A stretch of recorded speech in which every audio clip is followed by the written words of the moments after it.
हरे कृष्णा। तो वैष्णव कौन है उसके बारे में आगे और जान रहे हैं। तो वैष्णव जो होता है अंदर बाहर एक जैसा होता है। ठीक है। निष्कपट। निष्कपट। निष्कपट का मतलब कि वो जैसा भी है ना, आपको सोचना नहीं पड़ेगा कि वो कुछ सोच रहा है अंदर। यार ये ना, इनके मन में ना कोई बात है। आप जानते हो कि उस व्यक्ति के मन में जो बात है वो बोल चुका है। इतना क्लियर होता है। ऐसा होता है वैष्णव कि सामने वाला डाउट में रहता ही नहीं है कि इसने मन में कुछ छुपा रखा है। ये होता है वैष्णव। वैष्णव परवाह नहीं करता कि अगर मैं सत्य बोलूंगा तो मेरे साथ कौन रहेगा,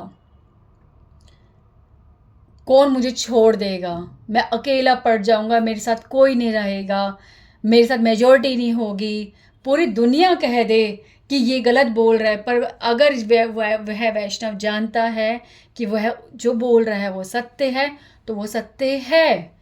अगर उसके मन ने, उसके कृष्ण ने जो उसके हृदय में सदैव विराजित है, अगर उन्हें स्वीकृति दे दी तो भले ही पूरी दुनिया उनके खिलाफ हो जाए, वो सदैव निष्कपट ही रहेंगे। केवल अपने आसपास फॉलोअर्स इकट्ठा करने के लिए, सबको सहमत करने के लिए, सबके बीच में रहने के लिए, भीड़ में इकट्ठा होने के लिए वो अपने वर्डिंग्स नहीं बदल सकते। They are what they actually are. ठीक है, वो वही रहते हैं। वो जो अंदर है वही बाहर होते हैं। उन्हें कोई परवाह नहीं होती क्योंकि वो बेपरवाह होते हैं, लापरवाह नहीं। ठीक है। नित्य लीला अनुरक्त। वो सदैव नित्य लीला में रहते हैं। अब नित्य लीला में तो वही रहेगा ना जिसके हृदय में और कोई विचार ना हो। हमारे विचार कब बनते हैं? विचार, विचार मतलब सोचना। सोचना। आप किसी चीज़ के बारे में तब सोचते हो जब आप कहीं पॉज कर देते हो। ठीक है, पॉज, आप रुक जाते हो। वैष्णव जानता है कि भौतिक स्तर पर अगर मैंने कहीं पॉज लिया, जैसे कि मुझे कुछ बोलना था मैंने बोला नहीं, मैंने उस वहाँ पे कुछ बताना था मैंने बताया नहीं, या कोई बात अधूरी रह गई, या मैंने कुछ गलत ही बोल दिया, वो पॉज नहीं लेगा, वो तुरंत बता देगा, तुरंत एक्सप्रेस कर देगा, तुरंत उसे क्लियर कर देगा। क्यों? क्योंकि अगर वहाँ विचार चला गया तो वो नित्य लीला, जो स्मरण वो करते हैं, जब वो भजन करते हैं, जिस स्मरण में वो रहते हैं, वहाँ पे वो सब चीज़ें उन्हें डिस्ट्रैक्ट करेगी। इसलिए वैष्णव सदैव सदैव इस बात का ध्यान रखते हैं। रखते क्या, उनका नेचर यही होता है। दे आर ऑलवेज निष्कपट। वो निष्कपट ही रहते हैं। वो निष्कपट ही होते हैं, रहते नहीं, होते हैं। वो सदैव उचित व्यवहार ही करते हैं। वो सदैव वही व्यवहार करते हैं जो स्थिति उनसे करवा रही है। ठीक है। तो नित्य लीला अनुरक्त, इस कारण से उनकी लीलाओं में कोई बाधा नहीं आती, उनके स्मरण में कोई बाधा नहीं आती। वो सदैव लीला, नित्य लीला में अनुरक्त रहते हैं। ठीक है। कनिष्ठ, आगे कंक्लूजन आ गया। Yes yes yes. कनिष्ठ मध्यम उत्तम प्रभेदे वैष्णव त्रिविध गणी। कनिष्ठे आदर, मध्यमे प्रणति, उत्तमे शुश्रूषा शुनि। अभी जो मैंने पीछे बात करी वो वैष्णव, ठीक है, जो मन में कुछ रख के बैठा था, जिसकी हम अभी बात कर रहे थे, हाँ, जिनको हम सुन रहे हैं और जो हमें क्लियर नहीं कर रहे हैं, जो भी है, तो वो कौन है? क्या वो वैष्णव नहीं है? हम जहाँ रह रहे हैं, जितने टाइम से हम जिन्हें वैष्णव समझ रहे हैं, क्या वो वैष्णव नहीं है? जिनको आज तक हम प्रणाम करते रहे, क्या वो वैष्णव नहीं है? जिन्हें हम आज तक सुनते रहे, क्या वो वैष्णव नहीं है? आप जिसकी बात कर रहे हैं वो कौन से वैष्णव हैं? वो तो वो वाले वैष्णव है, वो नहीं, वो वाले वैष्णव है। नहीं नहीं, मैं ऐसे जो ये बता रहे हैं ऐसे वैष्णव से मैं कभी नहीं मिला। कौन है ये वैष्णव? ये तो पूरी फिलॉसफी रॉन्ग हो रही है। जवाब मैं नहीं दूंगी, जवाब तो हमें श्री भक्ति विनोद ठाकुर जी देंगे। सुनिए, कनिष्ठ मध्यम, उत्तम, 3 प्रकार के वैष्णव होते हैं। कनिष्ठ, ठीक है, मध्यम, उत्तम। वैष्णव त्रिविध गणी, वैष्णवों को 3 तरह से, वैष्णवों की गणना 3 तरीके से होती है। पहला होता है कनिष्ठ। कनिष्ठ का होते हैं कनिष्ठ अधिकारी। कनिष्ठ अधिकारी मतलब जैसे 3 2 1, ठीक है, तो 3 नंबर, हाँ 3 नंबर। मध्यम अधिकारी जो मिडिल है, ठीक है, और उत्तम अधिकारी जो फर्स्ट, टॉप मोस्ट, ठीक है। 3 तरह के वैष्णव हैं।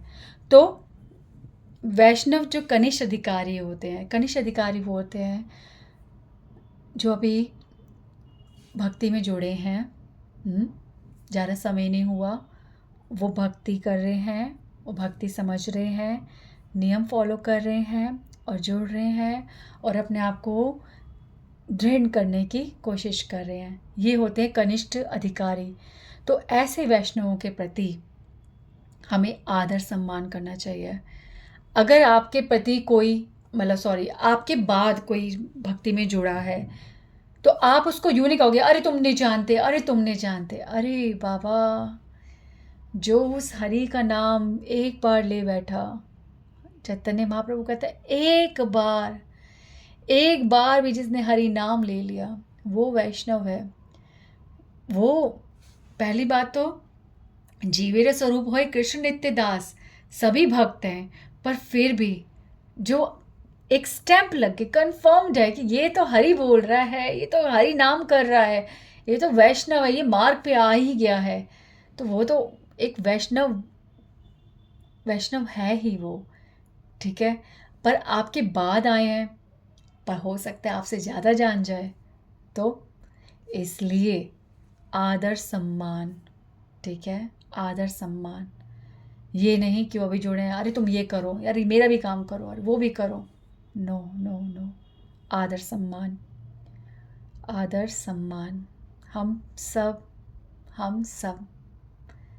प्रभुपाद जी के अंडर काम कर रहे हैं, प्रभुपाद जी के लिए सेवा कर रहे हैं, प्रभुपाद जी की प्रसन्नता के लिए कर रहे हैं। उन्होंने बहुत मेहनत करी है। तो जैसे श्रील भक्तिविनोद ठाकुर समझा रहे हैं, अगर हम वैसा फॉलो करेंगे तो प्रभुपाद जी बहुत बहुत बहुत प्रसन्न होंगे। तो कनिष्ठ अधिकारी वैष्णव के प्रति आदर सम्मान, उनको आदर देना चाहिए, उन्हें सम्मान देना चाहिए। यदि हम ऐसा नहीं करेंगे तो उन्हें मोटिवेशन कैसे मिलेगा? हो सकता है हमारे दुर्व्यवहार की वजह से वो छोड़ दे। क्या परिचय दे रहे हैं हम? हाँ, ये संस्था जो हमें कृष्ण भावनामृत बनाने वाली है, हमारी कृष्ण भावना अगर उन्हें नहीं दिखेगी, अगर हम नहीं दिखाएंगे उन्हें कि हाँ यहाँ कृष्ण भावना ही मिल रही है, देखो मेरे अंदर, तुम्हें भी मिलेगी, और यदि हमने उन्हें आदर ही नहीं दिया तो वो तो कहेंगे अरे ये तो कृष्ण भावनामृत है, इन्होंने नहीं पाया, इतना समय हो गया, हमसे पहले इतने समय से आए हुए हैं, हिल जाएगा ना, हर्ट कर देंगे हम उन्हें। तो आदर सम्मान, कनिष्ठ अधिकारी वैष्णवों के प्रति आदर सम्मान, मध्यम अधिकारी वैष्णवों को प्रणाम, ठीक है। जो व्यक्ति सेवा में लगे हुए हैं, जो भक्त भगवान के मंदिर में सेवा कर रहे हैं, जुड़े हुए हैं, भक्ति कर रहे हैं और बहुत अच्छे से, बहुत सुंदर सेवा भाव से कर रहे हैं, उन्हें प्रणाम करना चाहिए। ऐसे व्यक्तियों के साथ हमें भगवान की चर्चा करनी चाहिए। चर्चा, अच्छा आपने क्या सीखा, अच्छा मैंने ये सीखा, वाह वाह, आज आपने कौन सा भजन करा, मैंने ये भजन करा, आपको वो जो आपके शिक्षक गुरु उन्होंने आपको इस भजन का क्या अर्थ बताया, अच्छा ये बताया, अच्छा आपने कहाँ से पढ़ा था, अच्छा ये, अच्छा आपको ये बात पता चली, अच्छा मैं, ठीक है, मैं भी ये वाले ग्रंथ में ये वाली बात ज़रूर पढ़ूंगा, मैं इसे समझूंगी, और ठीक है। तो ये है चर्चा। मध्यम वैष्णव के प्रति वैष्णव को प्रणाम और चर्चा, ठीक है। अब आती है बात, please please please, this is really really important, कि हमें किन को श्रवण करना चाहिए, किन वैष्णवों का संग करना चाहिए। संग करने का मतलब ये होता है कि you are really attached to them, you are following them, you are listening them, you are taking instructions from them. ये होते हैं उत्तम अधिकारी, उत्तम वैष्णव। ठीक है, उत्तम वैष्णव। तो इसमें जो वैष्णव आते हैं उनसे उनकी सेवा हमें करनी चाहिए। ठीक है, हम कहते हैं ना वैष्णव की सेवा कर रहे हैं। मेरा मुद्दा ही यही है आज वैष्णव चर्चा करने का, इस टॉपिक को उठाने का, कि हम लोग वैष्णव का संग करना चाहिए, वैष्णव का संग करना चाहिए, पर कौन से वैष्णव का संग करना चाहिए? संग करना मतलब जिसको हम ज़्यादा टाइम दे रहे हैं अपना, जिनकी बातें हमारे दिमाग में उतर रही है, हमारे चरित्र में उतर रही हैं, जिनको हम इमिटेट करने वाले हैं। देखो, आप जिसके साथ रहोगे नेचुरली उनकी एक्टिविटीज़ हमारे आचरण में भी उतर जाएंगी। तो इसलिए वैष्णव संघ किसका करना है, ये श्रील भक्तिविनोद ठाकुर जी यहाँ पे कह रहे हैं। उत्तम अधिकारी, उत्तम अधिकारी वैष्णव जो है उनकी सेवा करनी चाहिए। वो भी कैसे? शुश्रूषा, उनसे हरि कथा सुनकर उनकी सेवा करनी चाहिए। एक बार जैसे मैं यहाँ पे रह जाएगा इसलिए बता रही हूँ कि वृंदावन धाम, हम कहते हैं ना धाम की सेवा। ठीक है, धाम की सेवा, धाम की सेवा जो है एक तो होती है भौतिक सेवा, जैसे आप वहाँ सफाई कर रहे हो, ठीक है, वहाँ पे दान कर रहे हो, और वहाँ पे मतलब स्नान कर रहे हो, ये सब धाम सेवा होती है। पर आप एक्चुअल सेवा धाम की ये होती है कि आप धाम में रहकर किसी संत को सुनते हो, ये होती है धाम सेवा। धाम भी आनंद महसूस करते हैं जब हरि कथा होती है, जब दो भक्त, जब कोई शुद्ध वैष्णव हरि कथा करता है तो धाम तृप्त होता है, धाम तृप्त होता है। तो ये होती है धाम सेवा। तो हमें वैष्णवों के प्रति हम जो कहते हैं ना संग करना, वैष्णवों का संग करना, तो वैष्णवों का संग करना, हम किसी का भी संग कर रहे हैं, हम कनिष्ठ वैष्णव का संग कर रहे हैं, हम मध्यम वैष्णव का संग कर रहे हैं, और हम सोच रहे हैं ये हमें हरि भक्ति दे देगा। एक्चुअली नहीं।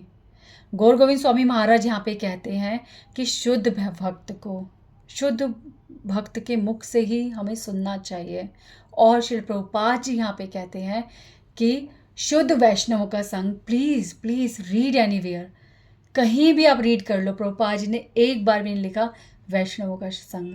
प्रभुपाद जी हमेशा कहते हैं शुद्ध वैष्णव, शुद्ध भक्तों का संग। प्लीज़ इस बात पे ध्यान देना ज़रूरी है।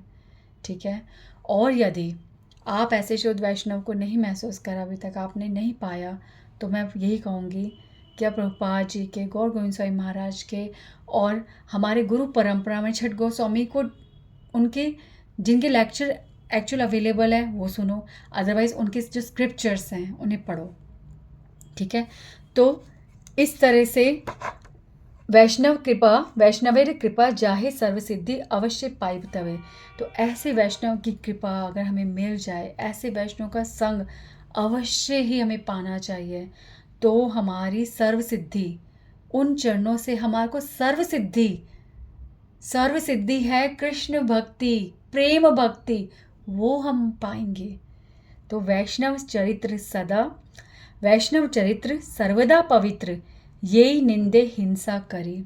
तो ऐसे वैष्णव संग जिन्हें आप अगर नहीं पहचान पाए, ठीक है, अगर इनके प्रति आपने निंदा कर दी, हाँ, तो ये हिंसा है। हिंसा सिर्फ हाथ से मार पिटाई नहीं, आपने जरा सी निंदा ही कर दिया ऐसे वैष्णव के, उसे कोई फर्क नहीं पड़ेगा, पर प्रभु क्षमा नहीं कर पाएंगे, आपको नहीं कर पाएंगे। वो अपने भक्तों के प्रति हिंसा नहीं देख सकते।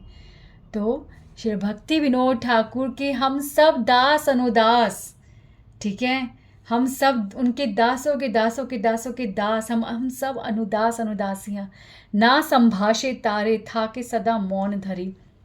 तो यदि कोई ऐसा व्यक्ति जो भक्तों के प्रति अपराध करता है, जो भक्तों की निंदा करता है, जो कुछ भी बोल जाता है, जिसको कुछ नहीं पता वैष्णव कौन होते हैं, ऐसे लोगों से हमें बात नहीं करनी चाहिए, और यदि ऐसे व्यक्ति हमारे समीप होते हैं तो वहाँ पे हमें मौन रहना चाहिए, मौन।